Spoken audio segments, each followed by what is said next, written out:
इन खबर उत्तर प्रदेश में आप सबका स्वागत है। मैं हूं हसीन अहमद। आज हम आपसे बात करने जा रहे हैं कोरोना के बढ़ते हुए कहर के बारे में। जी हां, चीन में फिलहाल इस बार फिर हमें देखने को मिल रहा है कि कोरोना एक बार फिर वापस आ चुका है और वहां के आम जनमानस के ऊपर हावी होता नजर आ रहा है।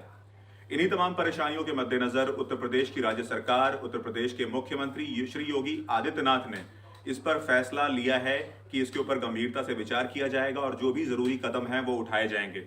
इन्हीं तमाम बातों के मद्देनजर आज उत्तर प्रदेश सरकार की कैबिनेट मीटिंग को बुलाया गया है, जिसमें टीम 9 के साथ मिलकर इस पूरे मुद्दे के ऊपर बात की जाएगी और जो भी जरूरी कदम है वो उठाने की एक ब्लूप्रिंट योजना तैयार की जाएगी।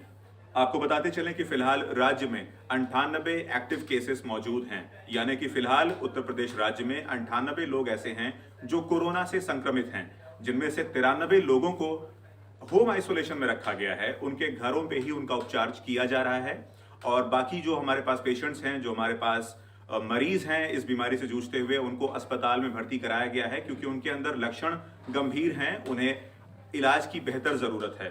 तो हमारे पास 93 पेशेंट्स ऐसे हैं जो होम आइसोलेशन में हैं और बाकियों का इलाज अस्पतालों में किया जा रहा है। उसके साथ ही साथ आपको बताते चले कि बीते 24 घंटे में 28,602 सैंपल्स लिए गए हैं कोविड के, जिनके थ्रू ये जांच की जा रही है कि कितने ऐसे पेशेंट्स हैं जो रैंडम तौर पर, जो आम तौर पर समाज में फैले हुए हैं और उनके अंदर कोरोना का संक्रमण है। और हमें यह मालूम चल पाया है कि 28,602 सैंपल्स में से केवल 5 लोग ऐसे हैं जो कोरोना से संक्रमित हैं। तो यहां पर एक्टिव रेशियो बहुत ही ज्यादा कम है, लेकिन फिर भी हमें सावधानी बरतनी पड़ेगी ताकि हम इस बीमारी को गंभीर रूप लेने से रोक सकें और इससे अपने आप को बचा सकें। उसके साथ ही साथ हम आपसे बताते चलें कि पिछली बार 21 लाख लोगों के अंदर इम्यूनिटी डेवलप हुई थी। कोरोना से हमने लड़ा, हमारे शरीरों ने लड़ा, हमारे शरीर के अंदर वो रोग प्रतिरोधक क्षमता पैदा हुई, हमारे अंदर वो इम्यूनिटी सिस्टम जनरेट हो चुकी है कि हम कोरोना को बेहतर तरीके से लड़ सकते हैं। हमारे शरीर के अंदर ऐसी काबिलियत जाग चुकी है। उसके अलावा अगर हम आपसे बात करें तो उप मुख्यमंत्री ब्रजेश पाठक ने पूरे राज्य में इस मामले को लेकर अलर्ट जारी किया है। उन्होंने कहा है कि आप तमाम व्यवस्थाएं व्यवस्थित ढंग से कर लें, ऑर्गेनाइज कर लें, चीजों को प्लान कर लें ताकि आप इस बीमारी से बेहतर तरीके से लड़ सकें। इसके लिए उन्होंने स्वास्थ्य और चिकित्सा विभाग को इलाज और प्रिकॉशन के तमाम जो भी हमारे पास कदम होते हैं उनको उठाने के लिए, तैयारी करने के लिए उन्हें यह आदेश जारी कर दिया गया है। और उसके साथ ही साथ इंटरनेशनल एयरपोर्ट्स के ऊपर भी हमारे पास निगरानी रखने की बात की गई है ताकि अगर कोई विदेशी यात्री भारत आता है, कोई यात्री अगर विदेश से ट्रैवल करके आ रहा है तो उसके अंदर अगर कोरोना का संक्रमण है तो उसे कैसे रोका जाए।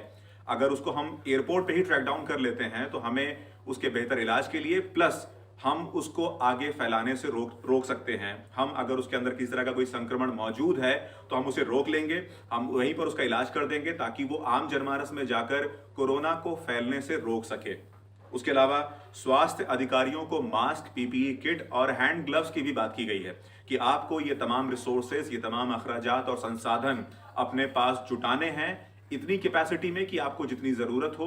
आपको लगता है कि अगर आपको इतने रिसोर्सेज, इतने पीपीई किट की रिक्वायरमेंट है, इतने हैंड ग्लव्स की रिक्वायरमेंट है, इतने आपके पास मास्क की रिक्वायरमेंट है, तो ये तमाम चीजें पहले से ही आप इकट्ठा कर लीजिए, मार्केट से ले लीजिए, प्रोक्योर कर लीजिए ताकि आप इस पूरी परेशानी से, इस महामारी से जो कि उभर सकती है। 2 बार हमने पहले भी देख लिया है कि एक चरण में आया 2019 में, उसके बाद ये हमने दूसरा चरण भी देखा। तो अगर आप इसको प्राइमरी लेवल पे ही, अगर आप इसको प्राथमिक तौर पर ही इस बीमारी को रोक लेते हैं और समाज में फैलने से रोक देते हैं तो आप इस बीमारी से लड़ सकते हैं, क्योंकि precaution is better than cure. ऐसी तमाम जानकारियों के लिए बने रहिए इन खबर उत्तर प्रदेश के साथ। इन खबर चैनल को सब्सक्राइब करें और